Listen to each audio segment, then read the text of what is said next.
It's Thursday, October 9th, 2025. Welcome to Make It Make Sense. I'm Granthermes. Today on the show, Trump's insurrection and how close are we to another civil war? I know this isn't an uplifting or fun topic.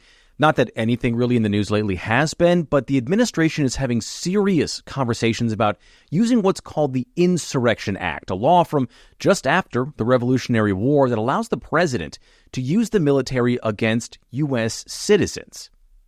We have to talk about it. So I'm going to walk through what we've been hearing from the White House about this in the last few days, what the law actually says, and what all of it tells us about how close we are to an either armed conflict between Americans in uniform or something much more serious. But first, the business stuff. Make sure you're following or subscribe to the show wherever you listen to your podcasts. Like and subscribe if you're a YouTube watcher. Also, leave me a comment below. I've got a new video set up, and I can't really decide if I like it yet or not, so let me know what you think. Also, sign up for the Make It Make Sense Substack, where I've got a brand new post up about how Make It Make Sense is expanding. So there's some really exciting stuff coming there in the next few months, and you're not going to want to miss it. And as always, share the show on social media. It's Mims News Pod. That's MIMS News Pod, all one word on every platform. I am at Granthermes on Twitter and Bluesky, and at Granthermes TV on everything else. All right, let's get to the show. Today's episode is brought to you by Distill Union. Founded in 2011, Distill Union crafts everyday essentials like wallets, key organizers, phone cases, and stands, believing that less is more makes good design. They've earned a reputation for creating problem-solving products that are both intuitive and elegant. I like their flagship Wally wallet because, you know, there's nothing worse than having that like bulky wallet that sits in your back pocket for guys specifically. It's bad for my back. I can feel it after I've been sitting, especially on the chair that I use to record in here. It's not exactly the most comfortable chair, and if I've got my wallet on me, it's uncomfortable if it's not slim and elegant like their Wally wallets. But they're known for their magnetic closures and that slim profile to hold all of my cards and cash. I love them. And they just launched a Kickstarter for brand new mag-lock belts. I don't know exactly what that means, but it kind of sounds cool as hell. Anyway, Distill Union's problem-solving accessories are made from premium materials like full-grain leather that ages beautifully over time, ensuring durability and style. Backed by a 3-year warranty, their products are built to last and engineered for everyday ease, offering the perfect balance of practicality and sophistication. And right now, when you use the code MIMS25, that's MIMS25, you'll get 20% off your entire order. And Make It Make Sense does get a cut of that sale, but hey, it keeps the show going, keeps you in style. What's not to love? You can check out distillunion.com for all their great products. That's DISTIL Union.com. Distill Union, where good design is good for you. All right, let's get back to the show. In Tuesday's show, I talked about how the Trump administration has been planning to send Texas National Guard troops that the Texas governor is allowing to be federalized to Portland and Chicago. Trump is doing this for a number of pretty flimsy reasons. He thinks crime in Portland and Chicago is out of control, and in fact, just like in the rest of the country, crime is falling. Chicago is in the middle of the lowest violent crime rate in more than 40 years, and the lowest murder rate since 1965. In Portland, violent crime has been falling for the past several years, and according to the Major Cities Chiefs Association, a group for large city police chiefs in the U.S. and Canada, and I mean, the cities are large, not the chiefs themselves. It's not like a big and tall for Commissioner Gordon's or anything like that. What they found was that in the first half of this year, Portland had one of the highest drops in homicides compared to last year, down 51%. And overall, violent crime is down 17% there. So the crime thing doesn't really hold up. Then Trump says it's to make sure immigration enforcement can be carried out. A judge in Portland, a woman that Trump appointed and is considered to be extremely conservative, has twice found that ICE has not been stopped from doing its duty in Portland and that there's no rebellion happening there. A judge in Illinois is hearing arguments about this as I'm recording for the city of Chicago, and while she let troops stage outside the city, she said she had serious concerns about the kind of logic Trump is using there because we've seen ICE has been pretty much able to have free reign around town, using things like Black Hawk helicopters to rappel into apartment buildings to arrest and zip-tie naked children, or, as we saw yesterday, shoot a Presbyterian pastor in the head with a pepper ball for appealing to their humanity and then laughing about it. And if you're not watching this video, I posted a video about it today on social media because while it's not easy to watch, it is shocking. But the White House continues to say that there are things that are out of control. Here's Trump talking about Portland during a meeting of conservative influencers this week. People leaving? People that can leave, are they leaving? I think that they're moving to the areas that have been gentrified. I mean, the Oregon governor, when she was saying, we don't need Trump here, she's walking around. It's a very tight shot, if you notice that. And she said, Portland's just fine. Look at me. And they'll focus on the couple areas of Portland that are very nice. That, and there were explosions in the background. Mm-hmm. Yeah. I mean, there was a reason they cropped it in. Explosions in the background. Okay. So I couldn't find that specific video of explosions going off behind the governor of Oregon. What I was able to find were a number of videos, including old ones from back in June, where ICE agents were shooting flashbangs and tear gas into a crowd of protesters. Trump also seemed to be focused on Portland because, according to The Guardian, Fox News has been airing footage of the violent 2020 protests in Portland alongside the current peaceful ones happening. And Trump, a 79-year-old man, got confused. So as all of this comes to a head, there's been a lot of talk about whether or not the Trump administration is going to invoke the Insurrection Act of 1807. So a law written as the U.S. was still recovering from a Revolutionary War and looking down the barrel of the War of 1812. To understand this law, though, I have to back up one step further and talk about something called the Posse Comitatus Act. I've talked about it before on the show, back when Marines were illegally called into Los Angeles, and I say it's illegal because a judge said it was. Now, Posse Comitatus is Latin for to be able to accompany. It's why you hear in Western movies, sheriffs calling to round up posses to join them to go after outlaws. It's the same idea. In the case of the federal government, it was passed by a Congress that was being repopulated with Southern white supremacists after the Civil War, and it was signed into law in 1878 by President Rutherford B. Hayes, who won only after courting the votes of the KKK in the Deep South, according to the Mississippi Civil Rights Museum. Now, the law was meant to prevent the U.S. military from being deployed to southern states that were trying to build up what we now know as the Jim Crow South.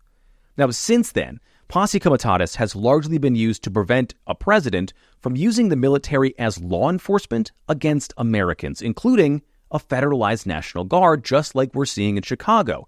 And it is a strict law, except for the Insurrection Act. The Insurrection Act gives the president the ability to deploy troops in 3 instances: at the request of the state, to suppress rebellion whenever unlawful obstructions, combinations, or assemblages or rebellion make it impracticable to enforce federal law in that state by the ordinary course of judicial proceedings. And that's important.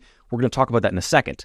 Now, the third way is it lets the president deploy troops when, quote, any insurrection, domestic violence, unlawful combination, or conspiracy so hinders the execution of the laws. I know that's a lot. This is the part of the law that Eisenhower, Kennedy, and Johnson all used to deploy troops to enforce desegregation and school integration in the middle 1900s. In fact, Trump even posted a picture of LBJ's Attorney General giving advice about it. Now, the problem with the Insurrection Act is those 3 exceptions to not using the military against Americans are just vague enough to be specific and leave a lot up to the president's discretion. And right now, Trump is in the middle of discerning. According to 5 White House officials who talked to NBC News, the White House has been having serious discussions about invoking this law. And those discussions have moved from whether to invoke it to when and how it could be used, which is a huge step towards actually doing it. They said, quote, administration officials have already drafted legal defenses and various options for invoking the act, according to 2 people who talked to NBC. But they also said the broad consensus, at least for now, among Trump's aides has been to exhaust all other options before taking that step. Now, the person at the center of this has been, surprise, surprise, Stephen Miller, Trump's chief architect of all things immigration, a man who said the only thing he had in his life was keeping refugees out of the U.S., and the civil rights legal group, the Southern Poverty Law Center, has a series dedicated to how he spread literal white supremacist literature to far-right commentators while working in the first Trump campaign in 2015 and then the 2016 administration. Here's Miller talking about just how much power he thinks the president actually has on CNN this week, and if things get quiet here, don't worry, That's part of it. Under Title 10 of the U.S. Code, the president has plenary authority. Stephen? Yeah, that long pause there is Miller catching himself, giving away the game plan. The idea that the president has plenary authority means basically unchecked ability to use the military against Americans. Trump has been fixated on this idea of using the military as police for a long time. During his first term, his defense secretary, Mark Esper, said Trump was pushing to invoke the Insurrection Act and asked why he couldn't get National Guard troops in D.C. who were called in 2020 during the George Floyd protests to shoot those protesters. And it seems that he's been obsessed with having troops on the streets this time because he wasn't able to last time. But it's unclear if Trump is fully on board. He's been floating test balloons about it. Here's one. Under what conditions or terms would you? Well, I'd do it if it was necessary. So far, it hasn't been necessary, but we have an Insurrection Act for a reason. If I had to enact it, I'd do that. If people were being killed and courts were holding us up, or governors or mayors were holding us up, sure, I'd do that. I mean, I want to make sure that people aren't killed. We have to make sure that our cities are safe.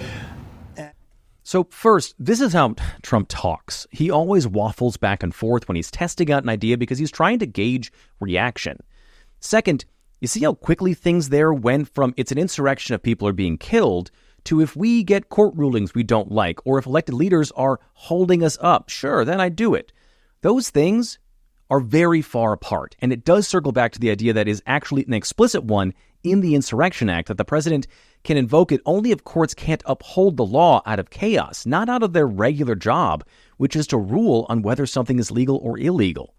And when it comes to governors or mayors holding up the administration, it's not clear what that means. Like I said at the beginning, and then on Tuesday, ICE is still carrying out raids in Chicago, and police in Chicago and Portland and across the country, for that matter, have been actively working to get between protesters and ICE agents, and courts have ruled that states or cities not actively working with the federal government to carry out its policies isn't the same thing as putting up roadblocks.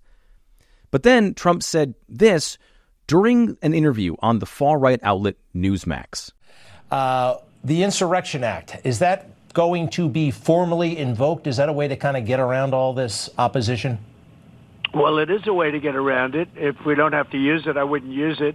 If you take a look at what's been going on in Portland, it's been going on for a long time, and that's insurrection. I mean, that's pure insurrection.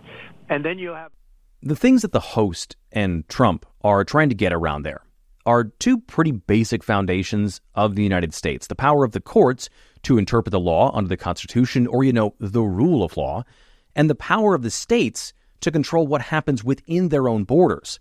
And the president, on a nationally broadcast show, said that he wants to get around those things. Or, as friend of the show, Liz Dye from the Law and Chaos podcast put it today in an article, it's a wild assault on state sovereignty, bringing us ever closer to the brink of civil war. And unfortunately, that's not an outlandish thing to say. Not that I think Liz's takes are ever outlandish, but what we're looking at right now is armed soldiers from one state, in this case Texas, staging to invade another state in Illinois on the president's orders, setting up a situation in which you've got armed troops from two states preparing to meet one another in opposition. That's something we have not seen since 1865 and the end of the South's secession from the U.S. So what actually happens if Trump signs this thing? Well, first, it'll get challenged in court immediately. In fact, there's been reporting to suggest that states already have these lawsuits drafted, and that means a lot of legal hurdles. Also, the real legal threat of prosecutions for low-level people who break the law in the meantime, and likely more of this calm before the storm feeling that we're in. And no matter what happens, it would almost certainly end up in front of the Supreme Court, where we don't know what could happen. I tend to think that the conservative justices on the court that are the majority, as much as they want to go after Democrats and liberals, they don't want their legacies in the history books to be that they let us waltz our way into another civil war. And when I asked Liz about it today, she said she thought the Supreme Court might let it happen because they've been so willing to let Trump do whatever he wants. She said in a text to me, if the Supreme Court allows Trump to deploy National Guard troops in Democratic states and cities, I think we're heading into a period of serious armed conflict, potentially civil war. And it's here that I think we all ask, what can we do about this? And I'm going to take off my reporter hat here to answer that, because I think it's a few things. Right now, start thinking about a plan of what happens if the military is called into or near where you live, especially if you live in a place like Portland or Chicago, but also if you're in a democratically run city in general. It's also important right now to reach out to people and make your community bonds stronger so that you or people who might be in need in the future have places to go and resources to use. And I think most importantly, don't panic. On a how afraid should I be right now from 1 to 10 scale, where 1 is not at all, but 10 is get the hell out of Dodge, I think a 7 is a good number to be at. Is it higher than you want? For sure. Is it a 10? No. And it's also important to remember that as Americans, we still have a lot of civil rights and freedoms. And if you don't like what's happening right now, you should use those in smart and safe ways, but use them nonetheless. Let your elected leaders know how you feel in clear terms and force them through words and peaceful actions to be responsive. The best way to keep civil rights is to use them. And at least for the time being, that's still a powerful thing in this country. Okay. That is it for today's show. Please rate and review on whatever podcast app you listen to this on. Like, subscribe, leave a comment below if you're a watcher on YouTube. It really helps boost the show. Sign up for the Make It Make Sense Substack so you don't miss out on any of the brand new developments that are coming very soon there. I'm very excited about all of those. And as always, share the show and follow it on social media. It's Mims News Pod. It's MIMS News Pod. All one word on every platform. I am at Granthermes on Twitter and Bluesky, and at Granthermes TV on everything else. Thank you so much for listening today. I'm Granthermes, and I'll talk to you tomorrow.